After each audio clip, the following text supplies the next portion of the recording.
Good evening all of you. I hope you all are doing well in respective areas. आपका mains postpone हो गया है ना, और काफ़ी अच्छा टाइम है आपके पास प्रिपरेशन करने के लिए। जैसे कुछ लोगों का प्रिपरेशन नहीं हो पा रहा होगा because of lack of time, तो अभी बहुत सारा टाइम है और you need to apply this time in a very well manner. चलिए, हम आपका आज मेंस का एथिक्स का पोर्शन जो है उसमें थिंकर्स को थोड़ा सा पढ़ लेते हैं। लास्ट क्लासेस में I told you about western philosophers, Socrates, Aristotle, Plato, ये सारे हमने कवर कर लिए थे। हम बात करते हैं कबीर की। स्टार्ट करते हैं कबीर से। Kabir was the saint of medieval time, मध्यकालीन भारत के गुरु, एक बहुत बड़े संत कबीर को जाना जाता है। 15वीं शताब्दी के दौरान कबीर ने जन्म लिया। कबीर के जन्म पे बहुत सारे डिस्टॉर्टेड थ्योरीज हैं। जैसे कि बोला जाता है, कुछ कहते हैं कि उन्होंने जो है एक विधवा ब्राह्मण महिला के कोख से जन्म लिया था और फिर वो उन्हें किसी नदी में, गंगा नदी में जाकर के उनको ऐसे बहाकर आ गई थी और फिर वो एक मुस्लिम दंपत्ति को, जुलाहा दंपत्ति, मुझे कौन कौन थे, नीरू और नीमा को मिली। फिर कुछ कहते हैं कि नहीं, वो तो कमल के फूल में अपने आप से प्रकट हो गए थे। अलग अलग उनका अवतार हुआ, अलग अलग थ्योरीज हैं कबीर के जन्म को लेकर। तो ये हमेशा विवाद का विषय बना रहा। Okay, let it be. हमें काम करना, तो ऐसा माना जाता है कबीर का जन्म वाराणसी उत्तर प्रदेश में माना जाता है। कुछ काशी भी कहते हैं क्योंकि एंशिएंट टाइम में the city was known as Kashi.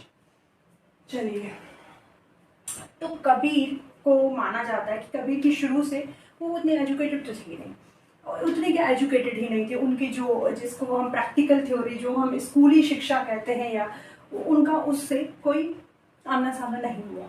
एक जुलाहे थे, गरीब जुलाहे, ठीक है। मुस्लिम परिवार में उनकी परवरिश होती है, पर उनके जन्म पर या उनके जीवन पर किसी विशेष धर्म का कोई प्रभाव नहीं पड़ा। वो इस सबसे परे अपनी ही दुनिया में एक आध्यात्मिक, सामाजिक, इन सब चीज़ों से, क्योंकि देखो, एक होती है जो हम स्कूली ज्ञान लेते हैं, स्कूली शिक्षा, पर बहुत सारी चीज़ें हम स्कूल में नहीं सीख पाते। आपको पता होगा, बहुत सारे बड़े बड़े डिग्री होल्डर्स हैं, उन्हें भी अभी इंसानियत की ये सारी बातें पता ही नहीं होती हैं, है ना। और कभी कभी बहुत छोटे छोटे, हम किसी जिन्हें हम वैल्यूएबल नहीं समझते, वो बहुत बड़ी बड़ी बातें कर जाते हैं। कबीर वॉज ऑल्सो, और Kabir was very much practical in sense also. सिर्फ उन्होंने बोली नहीं, वो प्रैक्टिस में उन्होंने किया, और उनकी जो थ्योरीज हैं वो जनरेशन टू जनरेशन ट्रांसफर होती रहेंगी। तो main aspect of the Kabir philosophy was, from Hinduism he accepts the concept of reincarnation and the concept of karma. From Islam, single god, rejection of caste system, identity। देखिए, कबीर उस वक्त पैदा हुए थे, या उस वक्त वो बड़े हो रहे थे जब हमारे देश में भक्ति और सूफी मूवमेंट चल रहे होते थे। तो कुछ लोग उन्हें भक्ति सेंट बोलते हैं, कुछ उन्हें सूफी सेंट बोलते हैं, जबकि वो खुद, अब देखो, वो उन्हें हिंदू भी अपना मानते हैं, उन्हें मुस्लिम भी अपना मानते हैं। और उस वक्त हमारे देश में 200 साल पहले से ही, उस टाइम पर 200 साल पहले से ही मुस्लिम संप्रदाय का आक्रमण, या हमारे देश में उस वक्त मुस्लिम संप्रदाय जो थे वो रूल कर रहे थे। उन्होंने हर धर्म से कुछ ना कुछ अच्छा उठाया। हिंदुओं से उन्होंने उठाया क्या कॉन्सेप्ट, एक तो रीइंकार्नेशन का, कि हाँ, वो पुनर्जन्म में बिलीव करते थे। उन्हें लगता था कि हाँ, अगर आप, और कर्मा के कॉन्सेप्ट, क्योंकि आप जो कर्म करेंगे उसके अनुसार आपको अगला जन्म मिलेगा, ठीक है। वो रीइंकार्नेशन में बिलीव करते थे और कॉन्सेप्ट ऑफ कर्मा में बिलीव करते थे। जबकि इस्लाम से उन्होंने सिंगल गॉड, देखो उस वक्त क्या था, कास्ट सिस्टम बहुत ज्यादा था। तो कास्ट सिस्टम में क्या था, कास्ट सिस्टम पीक पर होने की वजह से ही हमारे यहाँ भक्ति मूवमेंट और ये सूफी मूवमेंट आए थे, है ना। अब क्योंकि हिंदू में कास्ट सिस्टम होता, तो एक पूरे तबके को आइसोलेटेड, बहुत ज़्यादा एक्सप्लॉइट किया जाता था। तो उन्होंने इसलिए मुस्लिमों से या इस्लाम से उन्होंने सिंगल गॉड, क्योंकि जब गॉड्स बहुत सारे होंगे तो लोग बहुत ज़्यादा विभाजित हो जाएंगे, जितनी ज़्यादा आस्था है उतना ज़्यादा विभाजन। उन्हें लगा कि अगर लोगों को एक करना है तो हमें सिंगल गॉड, कि सबका मालिक एक है। अगर हमारा सबका भगवान एक है तो हम अलग अलग हुए कैसे। तो इससे हिंदू भी मिलेंगे, मुस्लिम भी मिलेंगे, किसी का कोई अलग भगवान नहीं है, सब एक ही हैं, सब एक ही ईश्वर की संतानें हैं, ऐसा उनका मानना था। Rejection of caste system, obviously उनका पहला हमला ही था कि जाति प्रथा को, जो उन्होंने बोला ही है हमेशा कि जाति ना पूछो साधु की, पूछ लीजिए ज्ञान, है ना। उनका हमेशा उद्देश्य जो था वो होता था नॉलेज पर, कि नॉलेज अगर किसी से भी मिल रहा है तो हाँ, उसकी जाति नहीं पूछी जाती है। ऐसा बोला जाता है एक बार कि किसी ब्राह्मण थे, वो अपने डेथ बेड पर हुआ करते थे, उनको प्यास लगी थी और कबीर जी उनको पानी पिलाने जाते हैं, तो वो बोल रहे हैं कि तुम किस जाति के हो? तो उन्होंने कहा कि मैं जुलाहा हूँ। तो हटो हटो यहाँ से, मैं किसी जुलाहे के हाथ से नहीं पीऊँगा पानी। तो उन्होंने कहा पंडित जी, मैं आपका जो प्रवचन हूँ वो तो 10 साल से सुनता हूँ, और आपने हर प्रवचन में बोला है कि जिसने गंगा में नहा लिया सबसे पापों से मुक्त है, वही सर्वोपरि है, वो एक उत्तम मानुष है। तो उन्होंने कहा आप मेरा छोड़िए, मैं तो प्रतिदिन गंगा में नहाता हूँ। इवन मेरा ये जो कलश है जिससे मैं आपको पानी पर, ये पता नहीं कितने बार, एक बार आप तो एक बार बोलते हो गंगा में नहाने का, इसको तो मैं सुबह शाम दोपहर हर वक्त नहलाता हूँ। तो ये कितना पवित्र है, ये कितना उत्तम मानुष है। तो उन्होंने ये बोला कि जाके ना पूछो साधु की, पूछ लीजिए ज्ञान को, इतने ज्ञानी थे। ठीक है, और उस वक्त पर वो ये डिबेट करके लोगों को हरा दिया करते थे। उस वक्त ये अपने आप में बहुत बड़ी बात हुआ करती थी, क्योंकि एक पूरा तबका ब्राह्मणों का, वहाँ एक पूरा तबका इस्लाम में बड़े बड़े काजी, बड़े बड़े मौलवी बैठे हैं, बड़े बड़े पंडित बैठे हैं, उनको ज्ञान से हराना, जबकि उनके पास बुकिश नॉलेज तो था नहीं, वो किसी आयत को या किसी श्लोक को तो रेफर करते नहीं थे, उनके पास वो कोई ज्ञान नहीं था, पर फिर भी वो अपने स्पिरिचुअल नॉलेज से लोगों को हरा दिया करते थे। अपने आप में बहुत बड़ी बात थी उस वक्त के अकॉर्डिंग। चलिए, आइडोलेट्री को भी वो, बिकॉज ही वॉज निर्गुण सेंट, उनका जो दो प्रकार के संत थे, उस सगुण और निर्गुण। सगुण जो थे वो मानते थे कि हाँ ईश्वर का एक रूप होता है ना, ईश्वर का एक रूप है, उनके 2 हाथ है। पर कबीर कहते थे कि नहीं, ईश्वर का कोई रूप नहीं हो सकता, क्योंकि जिसने सबको रूप दिया है वो, उसका रूप हम नहीं बना सकते हैं, वो बिना किसी रूप का। देखो इन सब के एक्चुअल में लॉजिक भी था, क्योंकि इसमें लॉजिक ये होता है कि उन्हें लगता था कि अगर वो डिफरेंट आइडल्स की वर्शिप करेंगे तो फिर डिफरेंट क्या हो जाएगा, डाइवर्शन हो जाएगा। From Islam he believed in single God, rejection of caste system plus idolatry. Okay, चलिए, उनकी जो बेसिक थ्योरी थी, बेसिक जो उनका, वो बिलीव करते थे जीवात्मा प्लस परमात्मा मिलकर मोक्ष कह सकते हैं, ब्रह्म कह सकते हैं, अद्वैत कह सकते हैं। ठीक है, इंग्लिश में सैल्वेशन। वो कहते थे इंडिविजुअल सोल, जैसे मैं हूँ आज, आप हैं, आप क्या, हम पर्सनल सोल है, हमारी एक आत्मा है, जो हम जीव हैं, जीवों की आत्मा है, कि हर किसी जीव की एक आत्मा होती है। जब वो परमात्मा से मिलती है, तो परमात्मा के द्वारा परमात्मा से कब मिलेगी, किसी परमात्मा के थ्रू। परमात्मा से तब मिलेगी जब किसी गुरु के द्वारा आप जाओगे। इसलिए उन्होंने गुरु की बहुत वैल्यू दी है, उनके हमेशा उनके दोहों में भी गुरु को वैल्यू दी गई है। गुरु गोविंद दो खड़े काके लागो पाए, बलिहारी गुरु आपने गोविंदियो बताया। जब एक आत्मा का मिलन परमात्मा से या सुप्रीम गॉड से होता है, तब जाकर वो ब्रह्म को प्राप्त करता है, द सुप्रीम गॉड। ठीक है, ब्रह्म को, मोक्ष को, अद्वैत को। अद्वैत का कॉन्सेप्ट शंकराचार्य भी लेकर आए थे, है ना, वो भी बोलते हैं। अच्छा, कबीर इस चीज पर भी बिलीव करते थे कि ईश्वर सत्य जगत मिथ्या, इस पर भी कबीर का बिलीव था। कबीर कहते थे कि जो पूरा जगत है वो एक मिथ्या है, आडंबर है। उनका जो अटैक था वो आडंबरों पर ही था, उनका अटैक कभी भी सनातन संस्कृति पर नहीं था। कबीर कभी भी हिंदुइज्म के या किसी सनातन संस्कृति के खिलाफ नहीं है। उनका हमेशा कॉन्सेप्ट था कि वो आडंबर, झूठ, इनसे हमेशा जो ये अंधविश्वास होता है जिसकी वजह से लोग ठगे जाते हैं, है ना, तो उनका अटैक हमेशा उन चीज़ों पर था।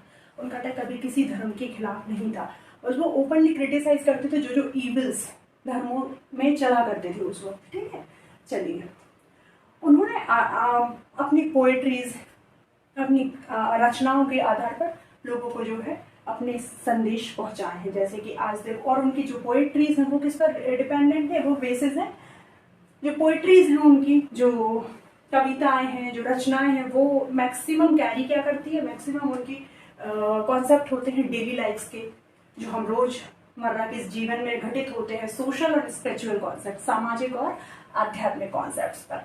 अब उनके हैं कैसे, जैसे जो वर्सेस हैं, जो उनके जो काव्य हैं, उन सबको देखो, कबीर कोई पढ़े लिखे तो थे नहीं, उन्होंने कोई काव्य खंड या किसी किताब के रूप में अपनी वर्सेस की या अपने श्लोक की या अपने दोहों की रचना नहीं की, पर उनको संगठित किया, जिन्होंने उसको संगठित किया वो थे धर्मदास। धर्मदास इनके ही शिष्य हुआ करते थे। धर्मदास ने इनके ही इन काव्य खंडों को बीजक नाम के एक ग्रंथ में, जिसको कबीर के जितने भी ग्रंथ थे वो बीजक के रूप में धर्मदास ने जो है समाहित किए या कलेक्ट किए। चलिए, अब भाषाएं कौन कौन सी थी, मैक्सिमम वर्नाकुलर लैंग्वेज। वर्नाकुलर होती लोकल लैंग्वेज जो आम जनता से कनेक्ट हो सके, समझ में आए। तो उन्होंने इस्तेमाल किया है उस वक्त हिंदी, अवधी, ब्रज, भोजपुरी। नॉर्थ इंडिया से रिलेटेड थी ना, तो यही भाषाएं उस वक्त भाषाएं प्रचलित थी, तो इसीलिए। चलिए, जब कबीर का टाइम चल रहा था तब एक प्रचलित कहावत ये हुआ करती थी कि लोग ये मानते थे कि जो मगहर में मरता है वो कभी भी हेवन मतलब स्वर्ग को नहीं जाता, इसलिए उसको जो है काशी, बनारस यहीं पर मरना चाहिए, क्योंकि इनका तो जन्म ही बनारस में हुआ था। पर कबीर चाहते थे कि ये अंधविश्वास जो है मैं इसको तोड़ कर जाऊं, तो उन्होंने कहा ये ऐसे तोड़ेगा, क्योंकि वो चाहते थे कि उनकी वो ऐसा माना जाता है कि उन्होंने खुद ही अपनी मृत्यु का स्थल जो है डिसाइड किया था, तो उन्होंने मगहर उन्होंने अपनी डेथ जो है चुनी। अब ऐसा माना जाता है कि ऐसा बोला जाता है कि जब उनकी डेथ हुई तो मुस्लिम्स कहने लगे कि नहीं, हम अपने हिसाब से इनको जो है दफनाएंगे। हिंदू कहने लगे नहीं, हम तो दाह संस्कार करेंगे। फिर ये चलता रहा, झगड़ा होता रहा, और जो उनकी डेड बॉडी थी वहाँ पर उनकी चादर यहाँ तक वो ढका हुआ था। तो ऐसा माना जाता है कि फिर वो चादर जब हटाई तो वहाँ पर उनकी डेड बॉडी नहीं थी, उसकी जगह फूल बन गए थे। तो फूल उठाकर सबने जो है अपने अपने आशीर्वाद लिया और फिर वहाँ उनकी समाधि बनी हुई है। ठीक है, चलिए, तो इनका कॉन्सेप्ट होता था अवेयरनेस पर। वो चाहते थे कि लोग अवेयर हों।